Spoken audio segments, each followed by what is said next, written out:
Profesor, en realidad una consulta desde su experiencia como docente y dado también la contingencia nacional que estamos viviendo, sobre todo cuando nos estamos enfrentando a una mal llamada reforma educacional, que más que nada es una reforma económica. Viendo el tema de la educación, sobre todo en la educación superior, y estos procesos de transformación para lograr en algún momento tener buenos seres, su opinión personal, como digo, desde su experiencia como docente, ante este proceso o nuevo proceso de reforma educacional. En primer lugar, quisiera decir lo siguiente, que en nuestro país cometemos un grave error, y es que el gobierno ocurre en un ámbito de gobierno y de oposición. Debiera ser gobierno y colaboración.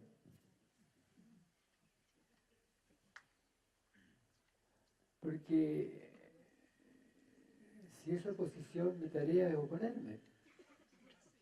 Cualquier cosa. ¿Qué están diciendo por oponerme? Pero si sacamos el tema de la oposición y queremos convivir, el tema va a ser conversar. Y podremos conversar sobre qué es lo que queremos con la educación y qué es lo posible. Porque lo que quiere uno especifica el espacio de posibilidad, que implica también la temporalidad, dónde, cuándo y cómo podemos hacer lo que queremos una vez que nos ponemos de acuerdo. El que pensemos cosas distintas es natural, somos seres diferentes, no somos iguales. Y nuestra gran tarea como comunidad humana es convivir como seres diferentes en algún tipo de proyecto común. Pero para hacer un proyecto común tenemos que estar dispuestos a escucharnos y a inventar algo que nos permita colaborar y si no, separarnos. Pero no nos queremos separar porque somos un país. Queremos una identidad nacional, un Estado. Pero ¿cómo lo hacemos? Yo nací en una familia modesta, bastante modesta. Mi madre era asistente social. Si hubieses nacido en las condiciones en las cuales, ahora en las condiciones en las cuales nací, cuando nací, no habría podido estudiar medicina. Y pude estudiar medicina gracias a que la medicina era pública. No habría sobrevivido porque me habría muerto de tuberculosis. Y me salvé de la tuberculosis gracias a la medicina pública. Toda actividad humana es política, porque uno define con su hacer un ámbito en el cual lo que hace es legítimo. Toda actividad humana es pública, porque tiene presencia en una comunidad. No hay empresas privadas. Bueno, sí, la administración, el dinero, pero son actividades públicas porque se sostienen en la comunidad que consume sus productos.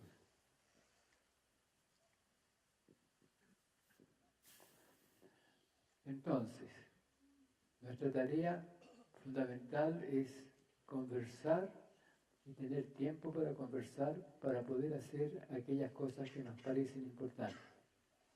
Educación. Un movimiento estudiantil dice, queremos educación de calidad. Estamos en contra del lucro. ¿Qué están diciendo? ¿Qué es educación de calidad? ¿Sabían los estudiantes que estaban diciendo cuando decían educación de calidad? No lo sé, pero me habría gustado saber qué era educación de calidad. Uno puede decir, todos queremos educación de calidad. Sí, pero si yo pertenezco a este pensar, la calidad es A, Y si pertenezco a este otro pensar, la calidad es B. Y no nos escuchamos. ¿Por qué? Porque estamos jugando a la oposición. ¿Cómo queremos convivir? ¿Qué queremos conservar? Estas preguntas no son fáciles de contestar. No estoy diciendo, yo no le puedo decir a nadie lo que tiene que hacer, ni pretendo eso. Pero estoy dispuesto a reflexionar y a preguntarme por todas las cosas que surjan. Y si queremos hacer algo juntos, conversamos. Fíjense que ustedes, yo estoy maravillado todo el tiempo que han tenido ustedes, ¿no? En la libertad maravillosa de estar aquí escuchando estas conversaciones y estas interacciones. Y yo también, así que estamos los dos en eso. ¿Comprende? Pero ese es nuestro tema. ¿Cómo lo queremos hacer? ¿Cómo queremos hacer la convivencia? Cuando yo era chico, yo estudié educación cívica en el colegio. Y aprendí que yo pertenecía a una comunidad que tenía una cierta historia, tarea, y que había cosas que se hacían de una manera u otra, pero había espacios para conversar en el colegio por lo menos.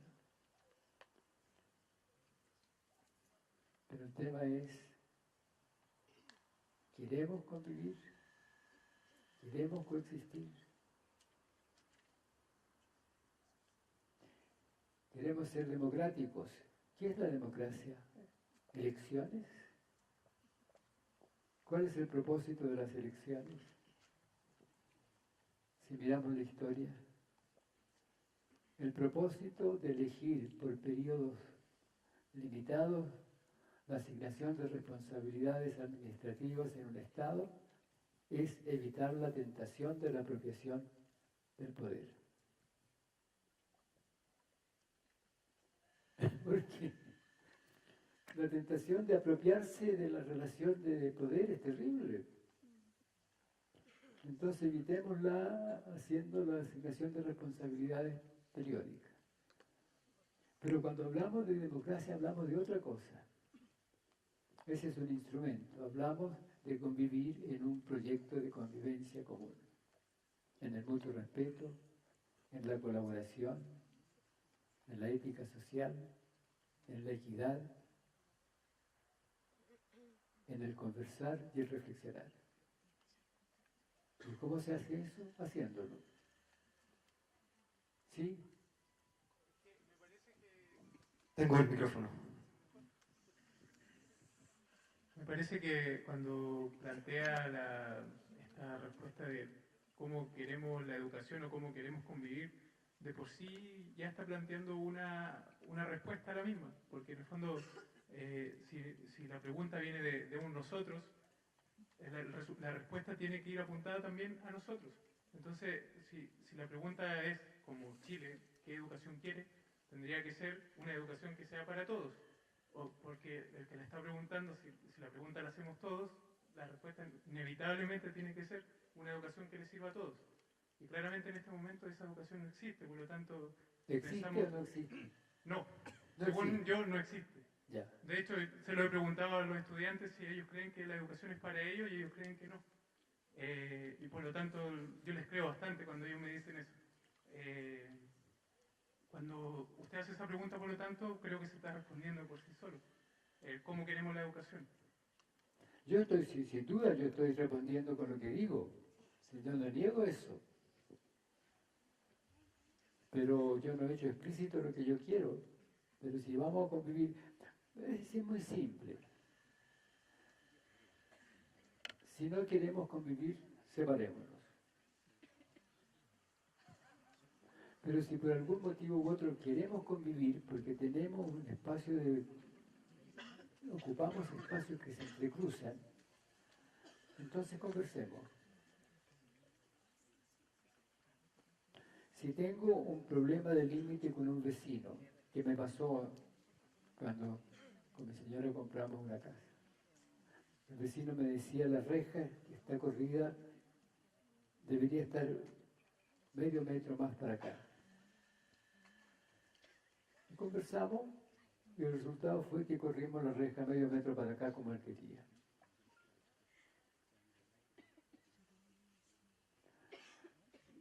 ¿Por qué? Porque queríamos convivir, pues si él era el vecino, entonces hablábamos de las cosas que hacíamos y resultó que era absolutamente aceptable hacer eso. Y se hizo. Ahora, ¿estábamos obligados a convivir? Bueno, si no queríamos convivir, podríamos hacer en cualquier parte una reja tan alta que ninguno se viese, ni se escuchase, ni nada. O sea, esas preguntas que yo hago y que usted dice que las contesto al hacerlas, son fundamentales. El otro riesgo de la convivencia son las teorías que niegan la reflexión.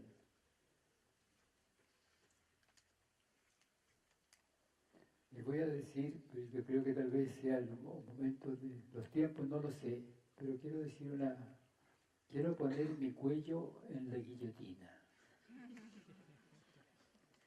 Voy a hacer una afirmación. Toda discriminación se funda en una teoría que niega el amar.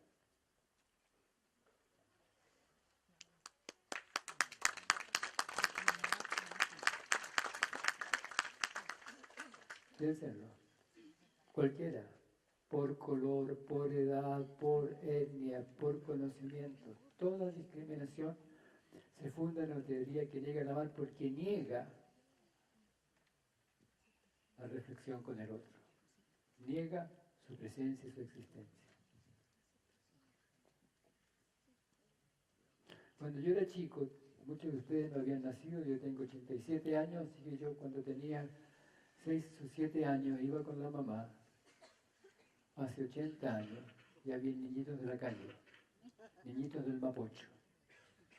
Yo veía alguna vez alguna mamá con su niñito y este niñito quería encontrarse con ese otro que estaba ahí y la mamá le decía, no, mijito, ese niñito es del Mapocho. Esa es la teoría, es el niñito del Mapocho, la teoría está oculta ahí.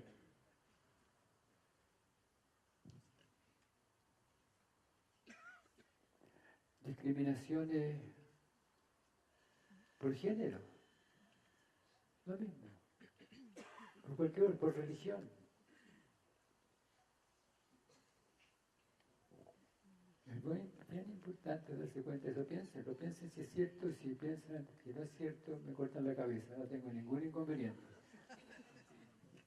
Pero se van a encontrar que toda discriminación se funda en una teoría que niega el respeto al otro, que niega el amar.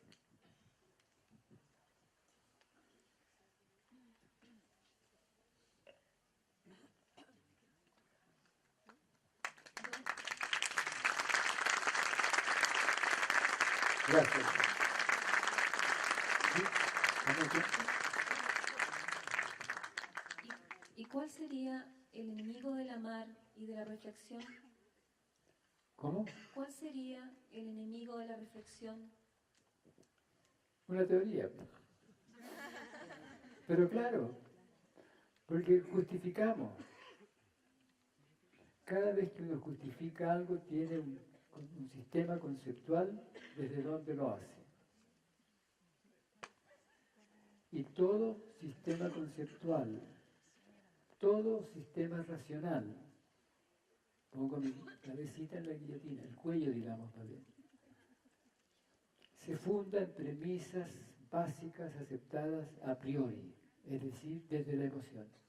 Todo sistema racional, en matemática, en física, donde quiera, se funda en premisas básicas aceptadas a priori, desde la emoción, porque me parecen interesantes, porque me gustan, porque lo dijo fulano, lo que quiera que fuere, pero son aceptadas a priori.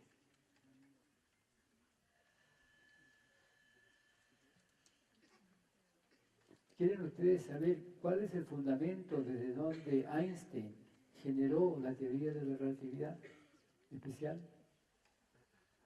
A Einstein le gustaba columpiarse cuando niño, ¿no? Y aquí venía él en su columpio.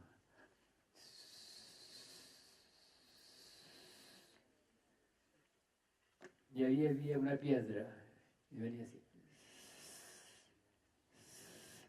Y él se preguntaba, ¿en qué momento yo y la piedra estamos en la misma vertical?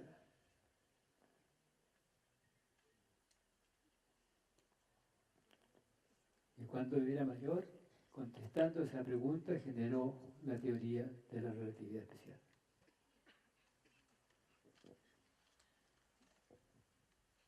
¿Qué aceptó? ¿Qué tenía que aceptar? Dos cosas. Una, que la velocidad de la luz era finita. Y dos, que el criterio de validez era lo que decía un reloj.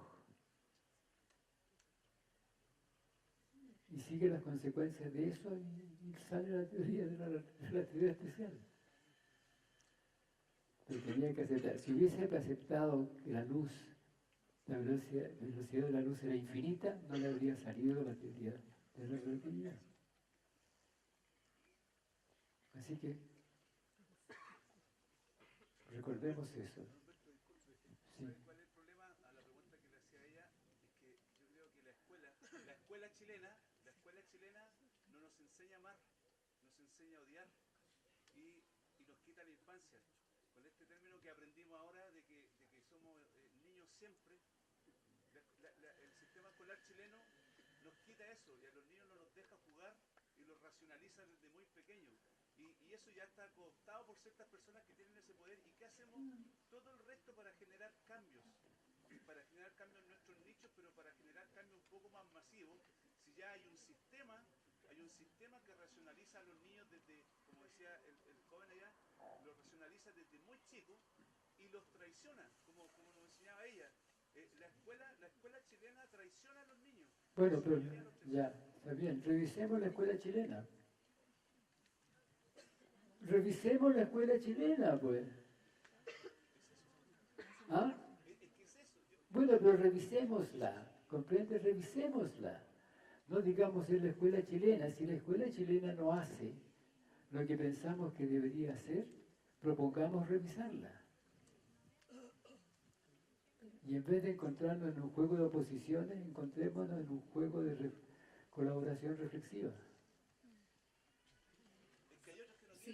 Bueno, pero por favor, escuche usted también. Claro, si yo digo que hay otros que no quieren, y entonces yo lo que tengo que sacar es el cuchillo o la pistola. ¿No? Es el tema. ¿Queremos conversar o no queremos conversar? ¿Queremos convivir o no queremos convivir? No nos damos cuenta de los apegos. Fíjense bien, no nos damos cuenta de los apegos. Y el enemigo de la reflexión es el saber que sabemos. Israel con Palestina. Dioses distintos, verdades distintos, y se oponen. ¿Y cuál es la verdad? ¿La que realiza cada uno? ¿Existe una misma cosa? Si uno mira lo que está ahí, está la oposición, esta dualidad. No hay un querer convivir. ¿Ustedes vieron el informante sobre la Asamblea Constituyente? No estoy diciendo quiero o no quiero Asamblea Constituyente. Si usted se fija, todo argumento dicho que desde aquellos que quieren Asamblea Constituyente les pareció válido, legítimo y verdadero, para aquel que no quiere Asamblea Constituyente lo considera una estupidez. Y si uno escuchaba a Hernán Larraín, uno podía quedarse pegado en el argumento, pero cualquiera que hubiera era un no quiero. Si uno escuchaba a Atria, uno escuchaba un quiero. Si ampliamos el mundo a la ciudadanía, o sea, al Chile a la ciudadanía, vamos a encontrar muchos Fernando Atria y muchos Hernán Larraín. El tema es que si queremos convivir, nos vamos a preguntar, ¿desde dónde yo digo que no es legítima una asamblea constituyente? ¿Y de dónde el otro dice que es legítima? ¿Pero qué queremos hacer? Y ahí van a aparecer los mundos posibles. Y nosotros decimos en Matrística que nuestro gran problema es que no sabemos conversar en la diversidad de miradas. ¿Desde dónde una reforma me parece mala? ¿No es acaso de lo que yo sé o yo creo saber? ¿Estoy dispuesta o dispuesto a soltar aquello y preguntarme desde dónde puede ser buena, que el otro me dice? ¿Desde dónde yo me apego a que es mala? O al revés, aquellos que la defienden, ¿desde dónde lo dicen que no ven al otro que dice que es mala? Llevamos años como educadores discutiendo el CIMSE y lo tratamos como una realidad trascendente, tremendamente fundamental, y la pregunta de él, que hablaba precisamente de que los niños no tenían infancia es porque enajenamos el presente de los niños, que es una entrevista que el doctor dio en la radio y que se escribió. Enajenamos el presente de los niños en pos del resultado y pierden la emoción del juego. No es que los niños ni nosotros pasemos jugando todo el día en la sala como algo prehecho, como quien tiene un Monopoly. Implica mirar lo que está en el juego. ¿Cuándo nosotros jugamos, Doc? ¿Cuándo jugamos? Cada vez que hacemos lo que hacemos, en el encanto de hacerlo, sin estar atrapados en el resultado que queremos obtener. Cualquier cosa que hagamos la podemos hacer en el juego, si lo hacemos con esa libertad reflexiva de disfrutar lo que hacemos en el momento de hacerlo, sabiendo lo que queremos como resultado, pero sin dejar que nuestro deseo de resultado interfiera con lo que hacemos en el presente. Perdón, aquí hay una pregunta, yo sé que están muy entusiasmados participando y le agradecemos eso, pero por favor esperemos que llegue el micrófono para hacer la pregunta, ¿ya? Bueno, mira, mi nombre es Viviana y mi pregunta tiene que ver con más sobre el ser humano. Usted dice, por ejemplo, que el ser humano se diferencia de los demás seres por esta capacidad de la transformación en la convivencia. Me gustaría que, ¿cómo mira usted o cómo pone usted la intencionalidad del ser humano? Porque para mí, a lo mejor estoy equivocada, pero para mí eso es lo que define al ser humano, su intencionalidad. Entonces me gustaría si pudiera ver ese tema. Bueno, la intencionalidad es sin duda un fenómeno humano, pero requiere el lenguaje. La intencionalidad no está en el suceder, está en lo que me pasa a mí como persona, con lo que hago y el resultado que yo quiero. De modo que está siempre accesible a la reflexión si quiero. La intencionalidad no tiene que ver con el hacer. Pero el lenguaje que me permite a mí hablar de intencionalidad es lo que también me hace capaz de poder reflexionar sobre lo que estoy haciendo y preguntarme si quiero lo que digo que quiero o no. Tenemos una pregunta más, disculpe la interrupción. Acá, mi nombre es Verónica Salazar, psicóloga, y la mayoría, acá, yo que levantaba la mano y nadie me dejaba. Bueno, los psicólogos hemos leído muchos de sus libros y en relación a la parentalidad. Y la educación yo creo que tiene que ver como esto de las interacciones, no tan solo la responsabilidad que tienen los colegios y los docentes en cómo el niño, ¿cierto?, desarrolla todos sus aprendizajes. También tiene que ver la familia. Y creo que en este momento la familia está en crisis. De los manuales de parentalidad que usted hizo, que yo vengo utilizando desde hace más o menos 6, 7 años, ¿qué cambios le haría ahora con la realidad de la familia de hoy? Con la crisis que está sufriendo la familia hoy, que vemos chicos de 12, de 10 años delinquiendo, que los proyectos de Sename luchan en trabajar con los niños, pero la familia lo adhiere, y hay, de verdad que la familia en sí hoy está en un problema y una enfermedad muy grande desde el sistema. Y eso va más allá que la educación que le dan los profesores en el colegio. ¿Cómo ve usted esa realidad de hoy en relación a la familia? Las familias quieren cuidar a sus niños, a menos que no. A veces no lo quieren hacer, lo traicionan. Pero la familia puede ser el mejor colaborador de un colegio. Si uno le invita, no en la crítica, sino que en la invitación reflexiva a participar. Toda persona está dispuesta, a ver, a lo mejor no es cierto, a ver, varias preguntas. ¿A quién le gusta obedecer? Que levante la mano al que le gusta obedecer.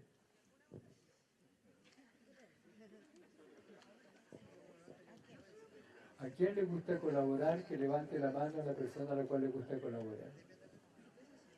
Por lo menos somos muchos más los que quieren colaborar que los que quieren obedecer. ¿Quién está dispuesto a reflexionar sobre los fundamentos de las cosas que piensa que son válidas? Piénsenlo. La reflexión sobre los fundamentos de donde uno dice lo que dice es la máxima expresión de libertad reflexiva. La reflexión no implica olvidar. Si yo me pregunto cuáles son los fundamentos, no implica olvidar nada, pero implica mirar lo que yo tengo como fundamento y desde allí escoger.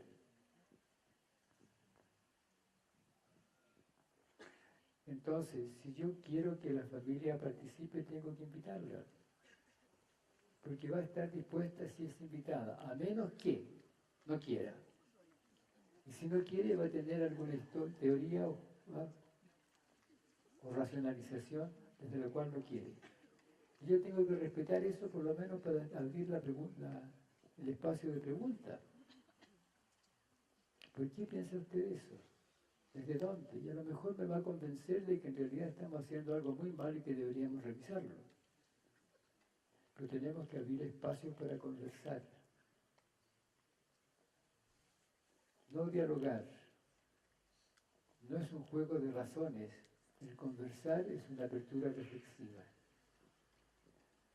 Pero si tenemos discrepancia y no conversamos, o no conversamos porque no queremos convivir, o no conversamos porque tenemos miedo de perder algo, no lo sé. Pero siempre la reflexión es posible. Y si reflexionamos, vamos a encontrarnos con que nos acercamos mucho más en la mirada y el entendimiento. Tenemos suposiciones. Este niño pertenece a una familia de tal clase, nunca va a llegar acá, así que no tiene ningún objeto que nos preocupemos de él, por ejemplo. Así pasa a veces. Pero tenemos que revisar las nociones fundamentales de la educación, a lo mejor sí. Pero tenemos que abrir el espacio para hacerlo. ¿Qué queremos? Durante el desarrollo industrial, ¿qué se quería de la educación? Formar obreros preparados para ciertas tareas que tenían que ver con el desarrollo industrial. Pero si en Chile queremos que nuestros hijos crezcan como ciudadanos serios, responsables y democráticos, entonces es otra cosa.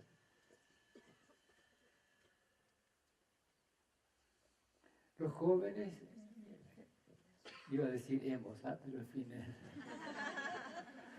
los jóvenes hemos perdido la confianza en los mayores, porque los mayores hemos sido mentirosos. No somos mentirosos, hemos sido mentirosos. Pertenecemos a una cultura que acepta la mentira como un instrumento de manipulación. Los problemas que hemos tenido con las malversaciones, con todo lo que ha pasado ahora con las distintas empresas, vienen de la colonia. Somos conservadores de hábitos, buenos y malos. Entonces tenemos que abrir espacio para reflexionar y encontrarnos en la reflexión. Por supuesto, en el momento en que lo hacemos honestamente, nos vamos a encontrar en la honestidad y la posibilidad de colaborar. Si ustedes me preguntan, ¿qué hay que hacer para conversar? Yo diría conversar. Soltar la certidumbre, como decía Carolina. Pero yo los quería invitar a un juego como acto final de este, que con mi hermano aprendimos o inventamos el juego hace muchos años, leyendo una revista política, de sátira política, el Topace. Y en esta revista había unos dibujos de dos locos conversando. Y uno sabía que estaban locos porque tenían los ojos así dibujados en espiral. Y uno le decía al otro, ¿qué tengo en la mano? El otro lo miraba, decía, una vaca. Y este decía, no vale, le viste la cola.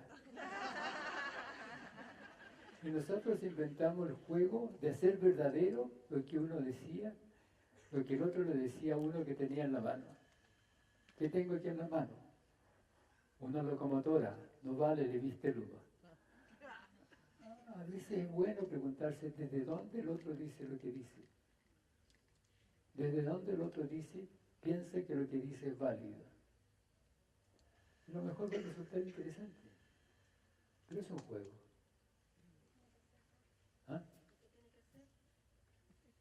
Bueno, sí. Yo no voy a saber y nadie va a saber lo que tengo en la mano a menos que la abra.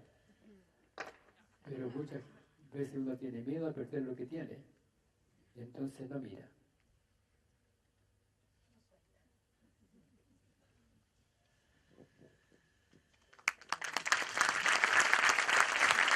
Gracias. Un fuerte aplauso para don Humberto Maturana. Tenemos... Ahora me imagino que me lo merezco, no al principio. Gracias.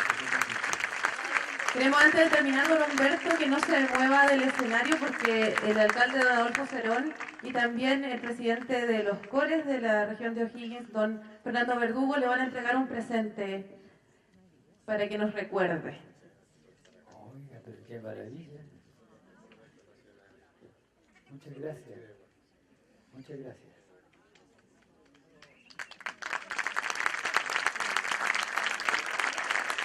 Muchas gracias, estoy encantado.